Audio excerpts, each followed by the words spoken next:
नमस्कार, आप सभी का स्वागत है हानिया स्टडी पॉइंट में। फ्रेंड्स, इस क्लास में हम गुप्त काल से बनने वाले महत्वपूर्ण प्रश्नों को पढ़ने वाले हैं।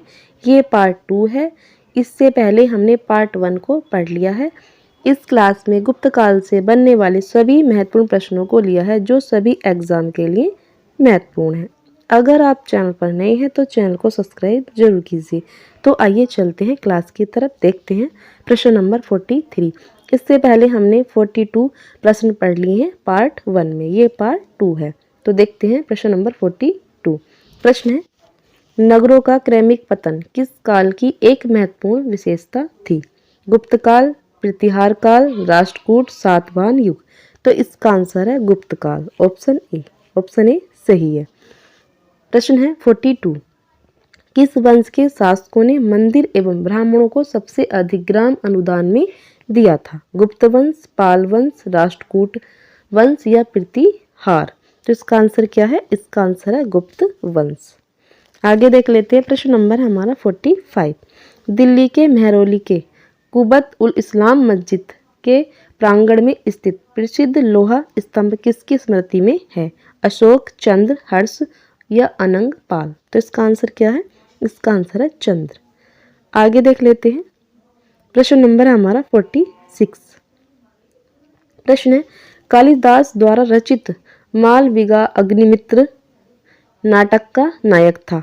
पुष्यमित्र शुंग, गोमतीपुत्र सातकर्णी, अग्निमित्र या चंद्रगुप्त द्वितीय? तो इसका आंसर है अग्निमित्र, ऑप्शन सी सही है। आगे देख लेते हैं प्रश्न नंबर हमारा 47। समुद्रगुप्त की सैनिक उपलब्धियों का वर्णन उसके किस अभिलेख में उपलब्ध है? एरण के, गया के, नालंदा के या प्रयाग के? तो इसका आंसर क्या है? इसका आंसर ऑप्शन डी, प्रयाग के। आगे देख लेते हैं प्रश्न नंबर हमारा 48। निम्न में से किस काल में स्त्रियों की पुरुषों से बराबरी थी? गुप्त काल में, मौर्य काल में, चोल काल में, इनमें से किसी में भी नहीं? तो इसका आंसर है गुप्त काल में, ऑप्शन ए सही है। आगे देख लेते हैं प्रश्न नंबर हमारा 49। प्रश्न है, कौन सा राजवंश हुणों के आक्रमण से अत्यंत विचलित हुआ? मौर्य, कुषाण, गुप्त या शुंग? तो इसका आंसर है गुप्त। आगे देख लेते हैं प्रश्न नंबर हमारा 50।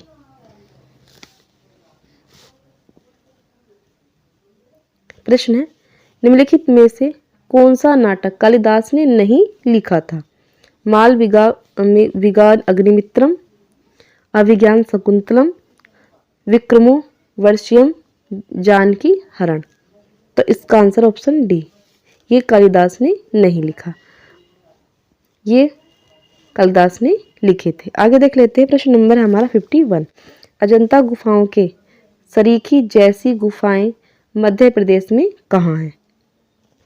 बाघ धार या उदयगिरी विदिशा में या मांडू में या कहीं नहीं? तो इसका आंसर है ऑप्शन ए। आगे देख लेते हैं प्रश्न नंबर हमारा 52। गुप्त वंश ने अवधि में शासन किया? गुप्त वंश ने किस अवधि में शासन किया? तो इसका आंसर क्या है? इसका आंसर है 319 से 500 ईसा तक। आगे देख लेते हैं प्रश्न नंबर हमारा 53। प्रश्न है, बाल विवाह की प्रथा आरंभ हुई मौर्य काल में, कुषाण काल में, गुप्त काल में, हर्षवर्धन के काल में? तो इसका आंसर है ऑप्शन सी, गुप्त काल में। आगे देख लेते हैं प्रश्न नंबर हमारा 54। सोने के सर्वाधिक सिक्के किस काल में जारी किए गए? कुषाण काल में, गुप्त काल में, मौर्य काल में, हिंद यवन काल में? तो इसका आंसर है ऑप्शन बी, गुप्त काल में। आगे देख लेते हैं प्रश्न नंबर हमारा 55। प्रश्न है, यूरोपीय भाषा में अनुवादित प्रथम भारतीय ग्रंथ कौन सा था? भगवद गीता, अभिज्ञान शकुंतलम, कुमार संभव या काम सूत्र? तो इसका आंसर ऑप्शन बी, अभिज्ञान शकुंतलम। आगे देख लेते हैं प्रश्न नंबर हमारा 56। सती प्रथा का पहला उल्लेख कहाँ मिलता है? तो इसका आंसर है ऑप्शन ए, ऑप्शन सी, एरण अभिलेख से। आगे देख लेते हैं प्रश्न नंबर हमारा 57।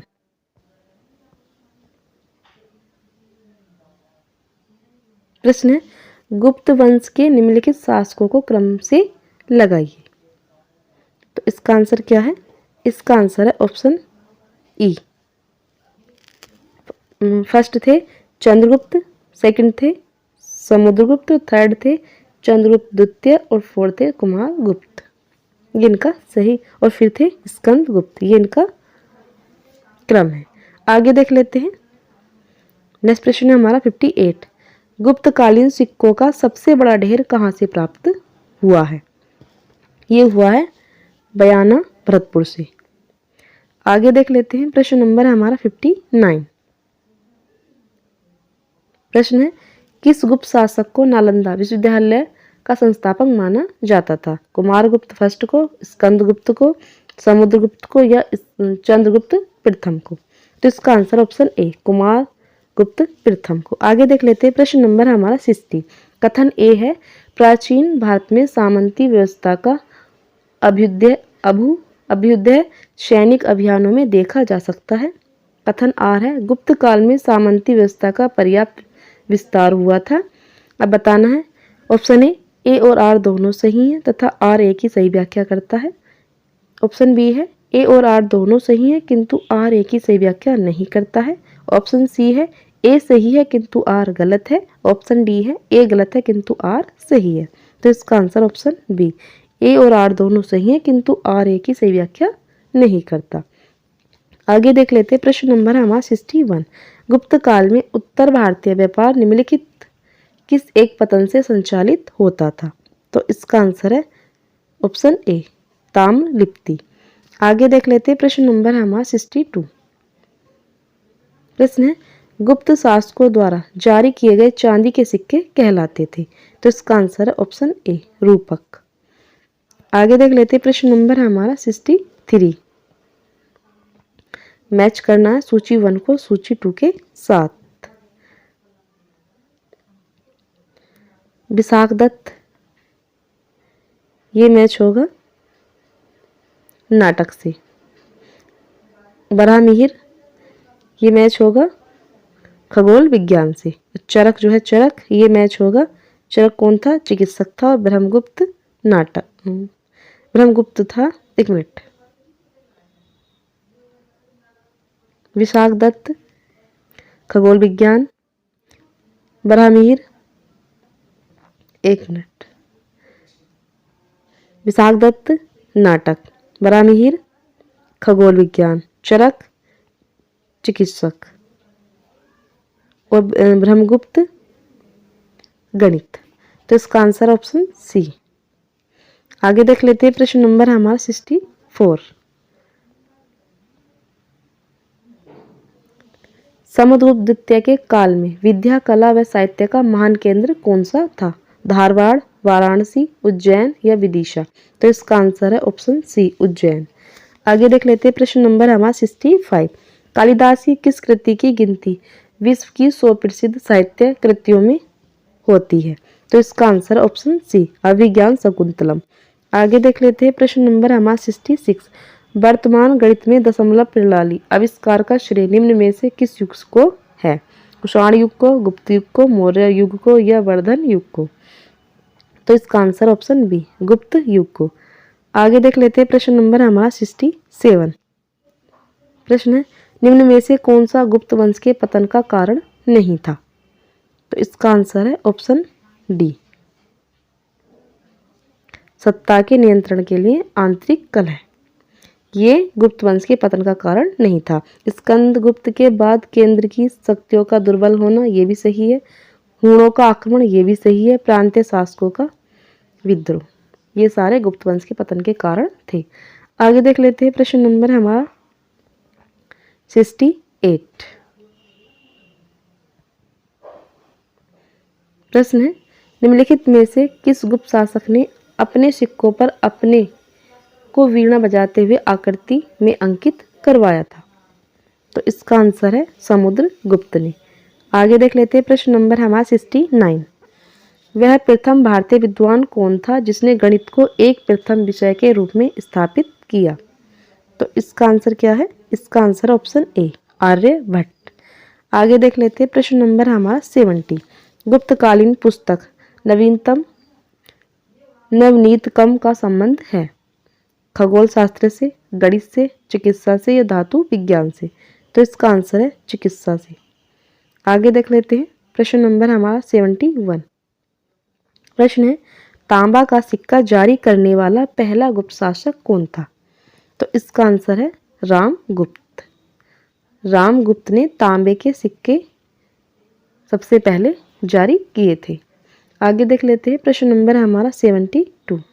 मैच करना है सूची 1 को सूची 2 के साथ। सूची 1 में शासक दे रखे हैं और सूची 2 में अभिलेख। तो इस समुद्रगुप्त, प्रयागप्रस्ती, चंद्रगुप्त, मेहरौली, लोहा स्तंभ लेख, स्कंदगुप्त, भीतरी स्तंभ लेख, बुद्धगुप्त, पहाड़पुर ताम्र पत्र। तो इसका आंसर क्या है? इसका आंसर ऑप्शन ए। आगे देख लेते हैं प्रश्न नंबर हमारा 73। ये भी मैच करना है सूची 1 को सूची 2 के साथ। सूची 1 में मुद्रा के प्रकार दे रखे हैं और सूची 2 में शासक। कुमार देवी प्रकार, तो ये मैच होगा चंद्रगुप्त प्रथम से। वीणा वादन ये समुद्रगुप्त। चक्र विक्रम ये होगा चंद्रगुप्त द्वितीय से। कार्तिकेय प्रकार ये कुमार गुप्त प्रथम से। तो इसका आंसर ऑप्शन ए। आगे देख लेते हैं प्रश्न नंबर हमारा 74।